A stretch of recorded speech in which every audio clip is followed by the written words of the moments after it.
अस्सलाम वालेकुम, नमस्कार, सत श्री अकाल एंड गुड इवनिंग। मैं हूँ आरज़ू काज़मी और आप देख रहे हैं पॉइंट ऑफ व्यू।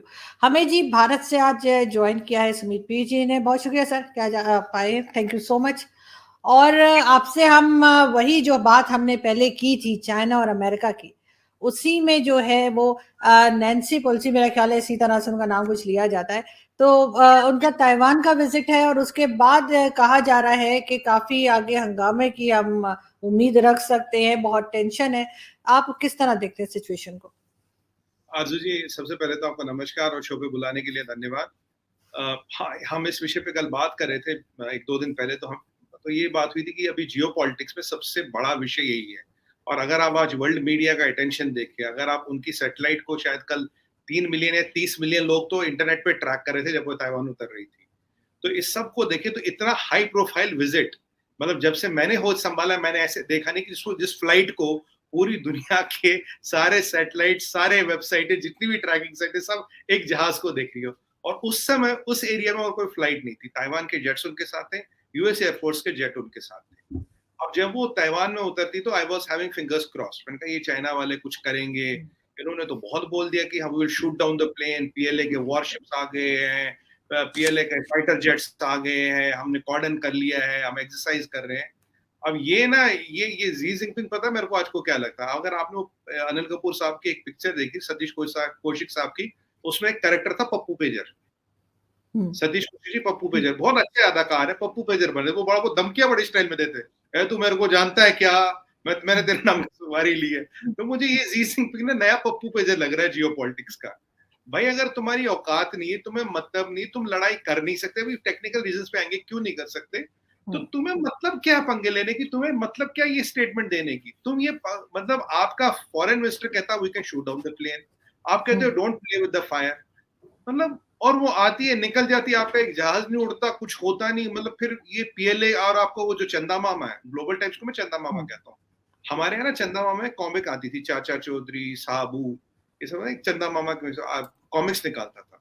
तो ये वो तो बच्चों के लिए निकालता था, इनका जो चंदा मामा वो है ग्लोबल टाइम्स। वो रोज छापता, जी हमने ये कर दिया, हमने वो कर दिया, आज हमने यहाँ एक्सरसाइज कर दी, आज हमने वहां कर दी।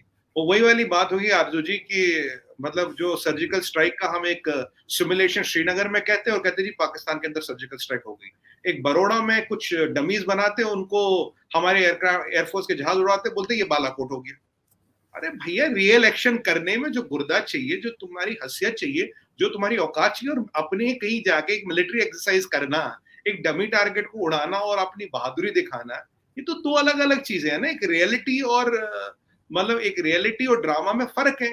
ये वैसा ही ड्रामा है जब जी जिनपिंग एक 2 पैसे का मास्क लगा के वुहान गया था और कहता he was visiting COVID COVID wards. मैंने तब आपको बताया कोई सेट बनाया था उन्होंने, नकली सेट बनाया था। ये जो और चाइना की, अगर आप आरजू जी देखिए, जो हमारे साथ 1962 में भी वॉर हुई थी, उसमें उन्होंने धोखा दिया था, हिंदी चीनी भाई भाई, और एक दिन हमला कर दिया। गलवान में उन्होंने हमला कर दिया, बात करने के लिए बुलाया था, पीठ में खंजर भोंका। इनकी औकात ही नहीं है सामने से लड़ाई कर ले। जब ये ज्यादा बोलते हैं ना, जब ये कर देंगे वो कर देंगे, तो मान के चलिए कुछ नहीं करेंगे। इनके बस का ही नहीं है कुछ। करना होता तो कल कर दिया। तुम्हारे प्रेसिडेंट का औकात क्या रहेगी दुनिया में? तुम्हारे पीएलए की, पीएलए के एयरफोर्स की, पीएलए की नेवी की, पीपुल्स रिपब्लिक ऑफ चाइना की औकात बची कितनी है दुनिया में? अरे अमेरिकन आ गए निकल गए, आप तो मतलब कुछ नहीं कर पाए। अब ये क्या कर रहे हैं? अब ये कह रहे हैं कि जी अब हम कल से लेके संडे तक ताइवान को सर्कल करेंगे। एक 6 जोन्स बनाए इन्होंने, 6 जोन्स मतलब। और एक जोन का इनका कॉन्सेप्ट है कि आप 12 माइल नजदीक नहीं आओगे ताइवान के। एक सॉवरन वाटर माना जाता है ताइवान का। 3 जोन थोड़ा सॉवरन वाटर में भी आएंगे और 3 जोन बाहर आएंगे। अब उसमें ये कहते हैं लॉन्ग रेंज एम्यूनिशन फायर करेंगे, जहाजों को उतारेंगे, ये करेंगे वो करेंगे। वो वाली वो जो से हमारे यहाँ कहते हैं ना हवाई फायर। अभी 3 दिन जी, तक जी। हवाई फायर का सर्कस चलाएंगे, हवाई फायर का सर्कस चलाएंगे। और जिसने आना था वो आ गया, जिसने जाना था वो क्या आ गया, जो धमकियां देते रह गए वो वहीं रह गए। कहते हैं ना कि चिड़िया चुग गई खेत। और नैन्सी पेलोसी को ताइवान के प्रेसिडेंट मिस वेन जो है, उन्होंने हाईएस्ट सिविलियन ऑनर दिया है। वो कहते हैं ना जख्म पे नमक और मिर्च लगाना, highest civilian honour American speaker of the house को कौन देता है? ताइवान की प्रेसिडेंट देती। मतलब और ये लोग अब यही बातें करें, हम ये करेंगे, हम वो करेंगे। अच्छा एक और चीज अब मैं मानता हूँ, इन्होंने बोला हम ताइवान से कुछ एग्रो प्रोडक्ट्स का इंपोर्ट बंद करेंगे। ताइवान से प्रोडक्ट का बंद करना है तो इलेक्ट्रॉनिक्स का बंद करो ना, सेमीकंडक्टर का बंद करो। सेमीकंडक्टर का बंद करोगे जो तुम्हारी रही सही इंडस्ट्री वो कल खत्म हो जाएगी। और तुम्हारे में सबसे बड़ा इन्वेस्टर ताइवान है, तो अगर तुम्हें अपनी वो दिखाना, वर्चस्व दिखाना, तो बोलो ताइवान से ट्रेड बंद, बोलो ताइवान से एफडीआई बंद। तुम्हारा सबसे बड़ा एफडीआई ताइवान से आता है, सबसे ज्यादा पैसा और जिसपे तुम आता है ताइवान से। तुम्हारी जो इंडस्ट्री है इलेक्ट्रॉनिक्स, जिसमें तुमने दुनिया भर में सस्ते फोन बेच रहे हो, उसकी चिप आती है ताइवान से, वो बंद करो। ये मतलब सब्जी नहीं लेंगे, शिमला मिर्चें नहीं लेंगे, प्याज नहीं लेंगे, लहसुन नहीं लेंगे, उससे ताइवान को फर्क पड़ रहा क्या? आज चाइना की औकात बिल्कुल खत्म हो गई। पहले तो हमने खत्म कर दी थी गलवान में, अब जो रही सही बची थी वो अमेरिकनों ने खत्म कर दी। अब देखिए 2-3 दिन ये खूब हल्ला हंगामा पटाखा धमाका करेंगे। आरजू जी, मैंने आपको पहले भी बोला था कि ताइवान का एम्फीबियस असॉल्ट, अगर आप समंदर के रास्ते ताइवान को जीतना चाहो, नेक्स्ट टू इम्पॉसिबल है। 130 किलोमीटर का ये स्ट्रेच है, आपको 1 मिलियन की इसमें नेवी चाहिए, उतनी स्ट्रॉन्ग चाइना की नेवी है नहीं। और it is highly protected by Ronald Reagan. अच्छा, रोनाल्ड रेगन जो कंबाइंड बैटल ग्रुप जिसे कहते हैं, वो ऑलरेडी वहां उनके वाटर्स में है। साउथ चाइना सी में और भी बेड़ा है अमेरिका के कितने सबमरीन्स हैं। तो चाइना जो 130 किलोमीटर का पार करेगा विदाउट रेजिस्टेंस तो इम्पॉसिबल है। और ताइवान ने पिछले 70 सालों से anti ship missiles, anti ship torpedoes, anti ship tracking system उसी पे काम किया। उन्हें पता है अगर चाइना किसी दिन आएगा तो शिप से आएगा, और शिप से उन्हें आने देना नहीं है। अब ऐसे होते हुए जब दुनिया का हर स्पाई सैटेलाइट तुम्हारे बेड़े को देख रहा है, जब अमेरिकन प्रेजेंस वहां है। और आपको एक और चीज बताऊं, ताइवान हमें छोटा सा लगता है, 3 लाख की फौज है ताइवान की, 3 लाख की फौज है ताइवान की। और पीपुल्स रिपब्लिक ऑफ चाइना की आज के डेट में 8 लाख की फौज है। पहले ज्यादा थी, उन्होंने कम कर दी, 8 से 9 लाख के बीच की फौज है। तो कोई ताइवान मतलब कोई खिचड़ी नहीं है कि मतलब चाय में घोल, मतलब चीनी नहीं है चाय में घोल के पी जाएंगे। अगर मैंने आपको ये भी बोला था, अगर चाइना की औकात होती तो ताइवान ले चुके होते हो। हकीकत ये है आरजू जी, हकीकत है, with all facts and figures I can validate this. China Taiwan पे कब्जा कर नहीं सकता, चाइना अमेरिका को हरा नहीं सकता। ताइवान पे कब्जा करने के लिए अमेरिका को हराना जरूरी है। China can not take on Taiwan, China can not defeat America. तो अब कहानी ये है, अब तुम्हारी औकात नहीं तो ये फिर ये पप्पू पेजर वाला पप्पू तुम्हारे सपने में आया था क्या? ये जो धमकियां दे रहे थे दुनिया भर को, और अब ये इतनी रोग स्टेट हो गई है कि यहाँ का प्रेसिडेंट अब धमकियां देता है। मतलब आप डिप्लोमेसी देखिए इनकी, मतलब चाहिए स्पोक्स पर्सन बोले कुछ बोले समझ आता है। पहले तो तुम्हारा फॉरेन मिनिस्टर बोलता है, फॉरेन मिनिस्टर का स्पोक्स पर्सन बोलता है, फिर तुम्हारा प्रेसिडेंट धमकियां देता है। मतलब ये खाई की डिप्लोमेसी। और करते क्या हो कि जब नैन्सी पेलोसी अब निकल गई, वो अपना साउथ कोरिया पहुंच गई, अब अगले दिन वो वाली बात है कि अब अगले जुम्मे हम इस पे ना प्रोटेस्ट करेंगे। भैया जिसको आना था आ लिया, जिसको निकलना था निकल लिया। अब तुम वहां हवाई फायर करके सुरसुरिया छोड़ के किसको डरा रहे हो, किसको बता रहे हो? सच्चाई तो ये है कि आप कुछ कर नहीं पाए, आप पूरे एक्सपोज हो गए हो।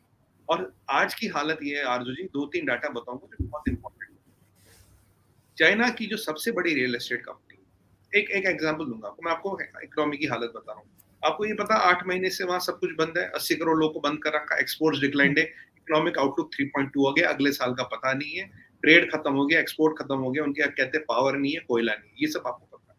80 करोड़ लोगों को बंद किया ये भी पता, सड़कों पे टैंक है ये भी पता। एक और चीज आपको बताऊं, चाइना की जो सबसे बड़ी रियल एस्टेट कंपनी, सबसे बड़ी, उसको 300 कुछ मिलियन डॉलर चाहिए। वो चाइना का कोई बैंक उसको दे नहीं सकता, देने की औकात नहीं रखता। उस कंपनी का के लिए 240 बिलियन डॉलर, 240 बिलियन डॉलर का लोन है, और वो डिफॉल्ट करने वाली है। चाइना की 7 बड़ी रियल एस्टेट कंपनियां डिफॉल्ट कर चुकी है। जो उन्होंने अपने टेक पे क्रैकडाउन किया था 3 ट्रिलियन डॉलर का, तो 200 से ज्यादा बिलियनर मिसिंग है। जैक मा, जिसकी एक बार औकात और नेटवर्क 300 बिलियन डॉलर थी, आज के डेट में 30 बिलियन डॉलर बच गई है। आंट ग्रुप का जो सबसे बड़ा आईपीओ फेल हो चुका है। और कोट अनकोट आरजू जी, आप जानते हैं चाइना में वही पता लगता है टिप ऑफ द आइसबर्ग, 10% पता लगता है, 90% नहीं लगता। जैसे आइसबर्ग में कहते हैं 10% दिखता है, 90% पानी के नीचे होता है। कोट अनकोट, ये आप समझिएगा, चाइना का मीडिया और चाइना की अब जो चीजें बाहर आई है, 450 बिलियन डॉलर का डिफॉल्ट उनके बैंकों में रजिस्टर्ड है। 450 बिलियन डॉलर। अगर आप कहते हैं हमारे पास 2-3 ट्रिलियन डॉलर का फॉरेन एक्सचेंज रिजर्व होता है नहीं है, 1-1.5 ट्रिलियन डॉलर का माना भी, 450 बिलियन डॉलर का डिफॉल्ट आपने ऑलमोस्ट डिक्लेयर कर दिया। ये है इकोनॉमी की कंडीशन। इसमें जी जिनपिंग लड़ेगा अमेरिका से, इसमें जी जिनपिंग ताइवान को खाएगा। मतलब आप बताइए, it will be more than suicidal. If you look at the China, दिख रहा है वो की लड़ाई कर ही नहीं सकते, अगर करेंगे भी ना वो ताइवान हाथ में आएगा ना अमेरिका को हराएंगे तो मिलेगा। और लेकिन यहाँ पे तो सर ये इम्प्रेशन है कि चाइना के पास बहुत पैसा है, इसीलिए वो हर कंट्री को देता भी रहता है, लोन्स भी देता रहता है, प्रोजेक्ट्स भी लगाता रहता है। तो फिर ऐसा कैसे कि उसके पास जो है वो इतने ज्यादा उसके ऊपर लोन है, और यहाँ पे तो हर जगह पे बल्कि यही बात होती है कि चाइना जो है इकोनॉमी वाइज बहुत स्ट्रांग है। अगर चाइना इकोनॉमी वाइज स्ट्रांग है तो आप सुपरमैन हो और मैं आयरन मैन हूँ, तो फिर ये भी ठीक है। तो कल से आदत है वो ड्रेस पहन की। देखिए चाइना का अगर आप इंटरनेशनल बॉडीज को देखें, there are lot of organisations responsible who have said that China का cumulative debt 320 times of GDP है, 320 गुना जीडीपी, 12 ट्रिलियन डॉलर का जीडीपी मान लेते हैं। अगर वो सच भी है 320 गुना करिए, करीब करीब 45 ट्रिलियन से 50 ट्रिलियन डॉलर का डेट है। कोविड से पहले दुनिया का जीडीपी 97 ट्रिलियन था, कोविड के बाद 106 ट्रिलियन तक पहुंचा। तो around 45 to 50% of world's GDP चाइना's क्यूमुलेटिव डेट। चाइना का डेट सर्विसिंग कॉस्ट सबसे हाईएस्ट है। China is the highly most highest leverage economy, जिसपे सबसे ज्यादा कर्जा दुनिया भर में इन्होंने पैसा डुबाया है। और आपको एक चीज आज बताऊंगा, पाकिस्तान के लोग खासकर इसे सुन ले, और बहुत रिस्पॉन्सिबली आपको बता रहा हूँ, अगर आपकी सीट की बेल्ट है तो बांध दीजिए। हम एयरलाइन में कहते हैं ना सीट की बेल्ट बांध दीजिए। आपको एक डाटा दूंगा, आप हैरान हो जाएंगे। इन्होंने पीछे ईरान के साथ डील की, $500 बिलियन की तेल की 10 साल की तेल, यानी ईरान से तेल ले रहे हैं चाइना से, ठीक है। आपको ये $1.5-2 बिलियन के लिए रुला देते। फातिमा जिन्ना पार्क गिरवी रखा रहते, एयरपोर्ट गिरवी रखा लिया, हर चीज गिर, बोला ग्वादर में हम 10 लाख चीनी भी बसाएंगे। किस लिए बसाएंगे आपको पता, मुझे पता। आप हो सुन्नी, पाकिस्तान तो सुन्नियों की कंट्री है, सुन्नी डोमिनेटेड कंट्री। आपकी अभी हालत इतनी खराब है, चाइना पैसे देने को तैयार, पीछे दिए। और आपने ये भी देखा होगा यूएस एड ने कहा जो श्रीलंका को डुबाया वो 10% चाइनीज डेट ने डुबाया। और आरजू जी आपके चैनल पे मैंने कहा था 10% चाइना का डेट, बाकी 90% पे बारी है। अब ये मैंने कहा था, यूएस एड ने कहा। अब इसमें सीट पट्टी बांधने वाली बात क्या है। एक कंट्री आपने सुना होगा, नाम है सीरिया। आबादी करीब 2 करोड़ के आसपास है, 2 करोड़ से कम है। ये जो बिलावल भुट्टो, जो जरदारी साहब, नियाजी साहब, ये सारे जितने बड़े सियासतदान हैं और आपके जितने एनालिस्ट कहते हैं आयरन क्लैड ब्रदर, मतलब ना जन्म जन्मांतर का साथी, ऑल वेदर फ्रेंड चाइना। आपका all weather friend China Syria में $150 बिलियन इन्वेस्ट कर चुका है। $150 बिलियन, आपको $1 बिलियन नहीं दे रहा है। $150 बिलियन सीरिया में। और हकीकत चाइना की ये है, पैसे वो उसको देता जो उसको वापस दे नहीं सकता, क्योंकि चाइना में उसका इंटरेस्ट है इजराइल, सीरिया में उसका इंटरेस्ट है इजराइल, और मिडिल ईस्ट में अपनी रस्साकशी करना। इंडिया I2U2 में है, शिया सुन्नी का झगड़ा वहां पे, ईरान से तेल की डील कर ली, सीरिया को $150 बिलियन की इन्वेस्टमेंट दी, क्योंकि सीरिया में जितनी तबाही हुई उसको बनाने के लिए $500 बिलियन चाहिए, दुनिया में कहीं से नहीं सकता। $150 बिलियन की सबसे ज्यादा इन्वेस्टमेंट सीरिया में करने वाला है चाइना। देखिए वहां एक तरफ एक शिया कंट्री से दोस्ती करता, दूसरी शिया कंट्री को ये $150 बिलियन देता है, दे चुका है, दे नहीं रहा, दे चुका है। और दूसरी बात बताऊं, अभी इन्होंने सीरिया को कुछ हाई फाई इक्विपमेंट दिया है, जिससे Israel, Jordan, warden, Saudi Arabia में जितनी भी बेसिस वगैरह है उन पे स्पाइंग हो सके। सीरिया के पास वो टेक्नोलॉजी थी नहीं। अब जो मिडिल ईस्ट में जो शिया सुन्नी का झगड़ा है, जो मिडिल ईस्ट थोड़ा स्टेबल हो रहा है, वहां भी इनके मुबारक कदम पड़ चुके हैं। ये मैं आज आपको डिक्लेयर कर रहा हूं, इनके मुबारक कदम वहां पड़ चुके हैं। और आगे इनके मुबारक कदम पड़ने के बाद क्या होता है ये दुनिया को पता है। जब आरजू जी आप $150 बिलियन सीरिया में डालेंगे, 65 आपने यहाँ डाल दिए, 50 यहाँ डाल दिए, तो चलेगा कहाँ से? आपके यहाँ क्या है? आपके यहाँ क्या है? वो आपके यहाँ तो तेल का कुआं भी नहीं है, आपके यहाँ तो पेड़ों पे डॉलर भी नहीं उगते। हमारे यहाँ कहते हैं कुबेर का खजाना है, आपके यहाँ तो कुबेर का खजाना भी नहीं है। तो ये डॉलर आते कहाँ से? चाइना की जो पॉलिसी है वो उसके बर्बादी का कारण है। और आज पाकिस्तान के हुक्मरानों का एक सवाल पूछता हूँ, आपको $1-1.5 बिलियन नहीं दे रहा, आपको पैसे देता, आपकी पारा गिरवी रखा हुआ था, एयरपोर्ट गिरवी रखा हुआ था, वजूद, शख्सियत और कैफियत तक गिरवी रखा हुआ था। वहां सीरिया में $150 बिलियन। सीरिया से वो पैसा कभी वापस नहीं आएगा। सीरिया जैसी इकोनॉमी वो पैसा दे ही नहीं सकती वापस। क्या इंटरेस्ट है वहां? शिया सुन्नी झगड़ा, मिडिल ईस्ट में अपनी पंगेबाजी शुरू करना, इजराइल को तंग करना। और एक और आपको बात बताऊं, आज की चाइना की आज इतनी औकात हो गई है, दुनिया में 2 कंट्रियाँ हैं केवल, जिन्होंने चाइना को बैक किया। सबने देखा, एक रशिया ने, एक पाकिस्तान ने। तीसरी कंट्री कोई नहीं मिली, नॉर्थ कोरिया तक ने जवाब नहीं दिया। और जिन 50 कंट्रियों को इन्होंने लोन दिए ना और डेट ट्रैप में फँसाया, उनमें से भी किसी ने भी चाइना का साथ नहीं दिया आज। इतना बड़ा डिप्लोमैटिक आइसोलेशन पाकिस्तान का भी नहीं हुआ। पाकिस्तान के फेवर में भी कभी ओआईसी वाले इधर-उधर से 10, 20, 50 लोग बोल लेते हैं। हकीकत जिंदगी ये है, 200 से प्लस कंट्रियां हैं दुनिया में और चाइना का स्टैंड वैलिडेट कर रही है 1%। ये है पीपल्स रिपब्लिक ऑफ चाइना की औकात इन जियोपॉलिटिक्स।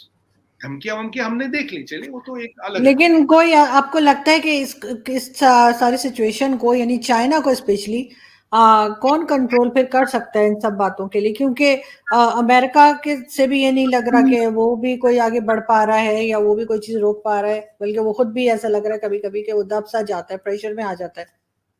देखिए, जो हमने पहले भी डिस्कस किया था, अभी एक लास्ट सेंटेंस बोलूंगा। 200 में से 2 कंट्री आपको सपोर्ट करती है, ये है आपका जियोपॉलिटिकल क्लाउड। ये है आपका दुनिया में वर्चस्व। इस पे आप दुनिया को जीतने चले हो, इस पे आप दुनिया पे काबिज होने चले, इस पे आप दुनिया में अपनी सत्ता चलाने लगे। 2 कंट्री। आज देखिए, इससे बड़ा डिप्लोमेटिक स्नब हो सकता है आपके लिए? नहीं हो सकता, कुछ नहीं हो सकता।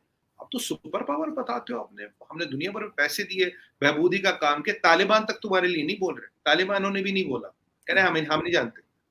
अब आते हैं चाइना की बात। देखिए, चाइना और एशिया में एक फर्क है, जैसे आरजू जी मैं पहले भी डिस्कस किया था, रशिया के टेरिटोरियल एम्बिशंस नहीं, चाइना के टेरिटोरियल एम्बिशंस है। ये पूरी दुनिया को पता है। अगर ये दुनिया को पता नहीं होती, आज कोई 10-20 लोग तो उनके पीछे खड़े होते हैं। 200 में से 2 क्यों खड़े? 200 से ज्यादा कंट्री है, 200 में से 2 क्यों खड़े? ये इंपॉर्टेंट चीज है।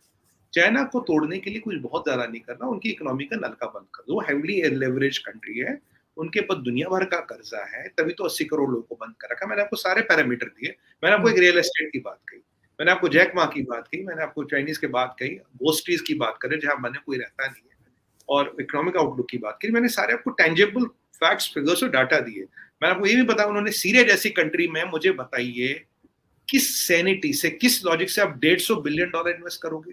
सीरिया से तो एक पैसा नहीं निकलना भाई, सीरिया से कुछ नहीं निकलेगा। तो आपने $150 बिलियन इन्वेस्ट किया। ये अगर ये मेंटेलिटी है, अगर आपकी ये थॉट प्रोसेस है, तो भाई मतलब आपको तो ऊपर वाला भी नहीं बचा सकता। और वैसे तुम वो खुदा भगवान किसी को तो मानते हैं नहीं, तो वो तो उनको तो खुदा ना खुदा सब बराबर है, वो मानती नहीं ना किसी को, एथिस्ट है ना। तो अगर से खुदा का खौफ हो, भगवान का डर हो, कम से कम कहीं तो इंसानियत है, कहीं तो समझे। और ये इनकी हालत है। और मैंने आपको बताया था last time, great leap forward cultural revolution, अपने इन्होंने 6 करोड़ लोग मारे थे माओ जेतुंग ने, ये इनकी कहानी। अब आते चाइना को कंट्रोल करने के लिए, उनकी इकोनॉमी का नलका बंद करो। चाइना और रशिया में एक फर्क है, रशिया सेल्फ डिपेंडेंट। अगर रशिया का दुनिया से बहुत बड़ा ट्रेड नहीं है, अगर वो ट्रेड बंद भी करोगे, मैंने आपको तब भी बताया था आरजू जी, सैंक्शंस का ज्यादा फर्क रशिया पे नहीं पड़ेगा। 6-7 महीनों का फर्क पड़ा, रशिया खड़ा है ना, ये मैंने प्रेडिक्ट किया था, फर्क नहीं पड़ेगा। You have to see economically कितना फर्क पड़ा, नहीं पड़ रहा। अगर आप रशिया के पैरामीटर स्टडी करें, मैंने आपको कमिट किया था आरजू जी, किसी सैंक्शन का कोई फर्क नहीं पड़ेगा। हाँ, अगले साल 5-6% का जीडीपी कॉन्ट्रैक्ट होगा। दुनिया भर तुम पे टूटी पड़ी है, तुम्हारा हर दरवाजा नलका बंद कर दिया, तुम्हारा जीडीपी 6% कॉन्ट्रैक्ट हो रहा है, दुनिया में रिसेशन आ गया, दुनिया में रिसेशन की कगार पे खड़ा है। और यहाँ चाइना की बात करें, चाइना का अगर आप इकोनॉमी का नलका बंद करो, कहानी खत्म। China can not handle its own weight with such a heavy leverage economy. Debt servicing cost इतना है, चाइना देखिए इसीलिए टूट, इसीलिए वहां लोग बंद है, इसीलिए वहां ये सब ड्रामेबाजी हो रही, इसीलिए ये पॉस्चरिंग हो रही थी। अब बताइए, पोलिट ब्यूरो में ये जी जिनपिंग को अक्टूबर नवंबर में 3rd टर्म मिलेगी, मिलने की बात है, मिलनी चाहिए या नहीं मिलनी चाहिए? नहीं मिलनी चाहिए। जब तक ये आदमी कुर्सी पे बैठा है, चाइना नहीं सुधर सकता। चाइना नहीं, और चाइना आज के डेट में number 1 enemy of world peace है। अगर ये लड़ाई होती है या कभी इसमें कुछ दिक्कत होती है, पेट्रोल का प्राइस, डॉलर का प्राइस, करेंसीज, इन्फ्लेशन सब आएगा। We 7 billion people of this planet Earth will pay for this crazy man's evil deeds. That is the reality of life. ये सच्चाई है, जिंदगी है। लेकिन सर, इस बात की क्या गारंटी है कि कोई दूसरा आदमी आएगा वो बेहतर होगा? जैसे अमेरिका में कोई भी, ये कहते हैं प्रेसिडेंट आ जाए, पॉलिसी तो वही रहती है जो पॉलिसी चल रही होती है। देखिए, अब आप अगर आप चाइना की हिस्ट्री थोड़ा स्टडी करें, इतना टाइम नहीं, मैं क्विकली बता दूंगा। देखिए, माओ जेडुंग और डेन ज़ाओपिंग में बहुत फर्क था। माओ ने चाइना को यूनाइट किया, पर बनाने वाला डेन ज़ाओपिंग था, जो पॉलिटिकल सिस्टम बना है ये बना है। अगर आप डेंग ज़ाओपिंग का चाइना देखें, माओ का देखें, बहुत फर्क है। जबकि डेंग ज़ाओपिंग माओ ने जिंदगी में रहते हुए डेंग ज़ाओपिंग को अपना सक्सेसर कभी घोषित नहीं किया, और डेंग ज़ाओपिंग ने जो माओ का सक्सेसर था उसको हटा के खुद बैठा हुआ। अगर माओ का सक्सेसर बैठता तो आज चाइना वहां होता ही। इसका क्रेडिट डेंग ज़ाओपिंग को जाता है कि वो भी कम्युनिस्ट था। वो कहता था अगर राइट वाले खतरनाक है तो लेफ्ट वाले और भी खतरनाक है। कि वो कहता है बीच का रास्ता चलो, और मतलब देखिए, जियो और जीने दो। जो हमारे कहते हैं ना, जियो और जीने दो, खाओ और खाने दो, तुम अपने घर खुश, हम अपने घर खुश। हम तो ये भी कहते हैं वासुदेवम कुटुंबकम, पूरी दुनिया हमारी फैमिली, सर्वे संतु निरामया। हम तो वो मानने वाले लोग हैं। अगर ये आपकी मेंटेलिटी है, देखिए, intention of Karma determines the outcome of Karma. अगर आपका इंटेंशन ठीक है तो आउटकम ठीक होगा। अब इनका इंटेंशन ही मैंने तुम्हारी जमीन पे कब्जा करना है, मैंने तुम्हारी डीएनए इंजीनियरिंग करनी है, मैंने ये करना। और आज ये सारे में उगर को लेके पाकिस्तान अब भी शांत है। उगर कौन है किसी को नहीं पता, ओआईसी वाले अब भी शांत है। तो ये अगर आप जियो पॉलिटिक्स में देखिए जो सारी चीजें हो रही है, तो अब डिपेंड करता है कि अगर कोई नया बंदा आएगा, अगर वो डेंग ज़ाओपिंग की पॉलिसी पे भी चले, कम्युनिस्ट ही रहे। देखिए, रशिया भी कम्युनिस्ट है, बहुत फर्क है रशिया और चाइना में, आसमान जमीन का फर्क है। उनका एजेंडा है मिलिट्री और इकोनॉमिक्स, ठीक है जी। इनका एजेंडा है लैंड। और एक और बात बताऊं, पुतिन को आप कुछ भी कहिए, उसकी औकात थी हमला कर लिया ना, उसकी औकात थी हमला कर लिया। उसकी अमेरिका खड़ा था, नेटो खड़ा था, क्या उखाड़ पाए पुतिन का? नहीं उखाड़ पाए ना। तो ये भी कहता हूँ, ये वाले पप्पू पेजर है। ये सिर्फ, ये आप देखा 3 दिन ये जबरदस्त सर्कस चलाएंगे, जबरदस्त सर्कस। और इनका जो ग्लोबल टाइप वो फोटो लगाता रहेगा, फिर एक यहाँ से स्टेटमेंट देगा, एक यहाँ से देगा। तो इनको देख के तो वो लगता है कि जो हमारे नुक्कड़ नाटक होते हैं ना, कि एक यहाँ से आता है, एक वहां से आता है, ये आता है, एक वो आता है, वो करते ये लोग। कल पूरी दुनिया में ये हंसी, कहते हैं ना, they became the laughing stock of the whole world. अब करेंगे, ये करेंगे। पुतिन ने बोल दिया, कर दिया ना। पुतिन की औकात थी, कर दिया। भाई आपका रिकॉर्ड क्या? आपका रिकॉर्ड है अपने 6 करोड़ लोग मारे, ये आपका सबसे बड़ी अचीवमेंट है। अगर रोक देते, कल तो कह रहे थे हम प्लेन को गिरा देंगे, गिरा देते प्लेन को। भाई अगर तुम्हें इतना घमंड है पीएलए पे, पीएलए इतनी ताकतवर है, सशक्त है, हम दुनिया में सुपर पावर है, तो गलवान में तुम्हारी तूती बंद हो गई, या नैन्सी पेलोसी आके ने कही, तुम देखते रह गए। ताइवान की प्रेसिडेंट उन्हें हाईएस्ट सिविलियन ऑनर देते, तुम देखते रह गए। अरे भैया, अगर ये ग्लोबल टाइम्स पे ही चलाना था तो मैं तो हमेशा कहता हूँ, अगर गोबल का कोई वंशज है, जोसेफ गोबल, जो हिटलर का प्रोपेगेंडा मिनिस्टर था, उसका कहना था अगर एक झूठ को 100 बार चीख के बोला जाए वो सच बनता है। अगर गोबल्स का कोई वंशज है, अगर गोबल्स की डॉक्ट्रिन को किसी ने दुनिया भर में अपनाया, वो इन चीनियों ने अपनाया। और आरजू जी, ये बोलूंगा, किसी के दोस्त नहीं है, ये किसी के दोस्त हो ही नहीं सकते। इनकी मानसिकता ऐसी है। सच बताओ, इन्होंने आज दुनिया को एक नए फ्लैश पॉइंट पे लाके छोड़ दिया। सच्चाई है। बिल्कुल आप ठीक कह रहे हैं, लेकिन साथ साथ जो है ये भी उम्मीद रखते हैं कि कहीं ना कहीं से कुछ बेहतरी आएगी, क्योंकि अगर 2 बड़ी ताकतें आपस में लड़ पड़े तो वो बाकी लोगों के लिए भी सही नहीं, चाहे वो पाकिस्तान हो या कोई भी दूसरी country. Thank you so much कि आज आपने ज्वाइन किया, बहुत शुक्रिया। Thank you.